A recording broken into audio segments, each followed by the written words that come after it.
మొబైల్లో main voltage VPH generate చేసే IC charger IC, అంతేనా? సో ఈ విపిహెచ్ మనకి ఎన్ని ప్లేస్లకు వెళ్తుంది? ఏ ఐసీ కన్నా సరే ఇన్పుట్ కావాలి అంటే చార్జర్ లైట్ ఐసీ కానీ, గ్రాఫిక్ ఐసీ కానీ, ఆక్టా ఐసీ కానీ, ఏ ఐసీ కన్నా ఇన్పుట్ కావాలంటే మనకి ఏం చేయడం? విపిహెచ్, మన మెయిన్ వోల్టేజే కావాలి, అంతేనా? ఒకవేళ ఈ విపిహెచ్ వోల్టేజ్ ఏదైనా షార్ట్ అయితే మన ఫోన్ మొత్తం ఫోన్ కంప్లీట్ డెడ్ లో ఉంటుంది. సో అప్పుడు ఇక్కడ ఇన్ని సెక్షన్లకి ఈ విపిహెచ్ వోల్టేజ్ వెళ్ళినప్పుడు ఇక్కడ ప్రతి సెక్షన్ దగ్గర ప్రొటెక్షన్ కోసం ఏం వాడతాడు? కెపాసిటర్ యూజ్ చేస్తాడు, అంతేనా? ప్రతి దగ్గర ఏముంటాయి? కెపాసిటర్స్ ఉంటాయి. సో ఈ కెపాసిటర్ లో ఏ ఒక్క కెపాసిటర్ షార్ట్ అయినా విపిహెచ్ లైన్ మొత్తం షార్ట్ చూపిస్తుంది. ఎక్కడైనా సరే మనం వోల్టేజ్ ని ఇంజెక్ట్ చేస్తే ఏ కెపాసిటర్ అయితే షార్ట్ అయిందో అదేమవుతుంది?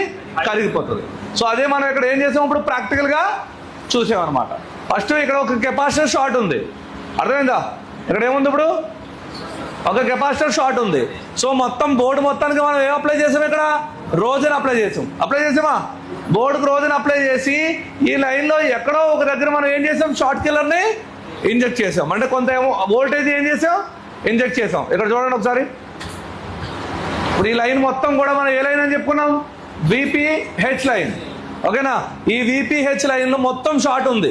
సో దీంట్లో చాలా కెపాసిటర్స్ ఉన్నాయా లేదా?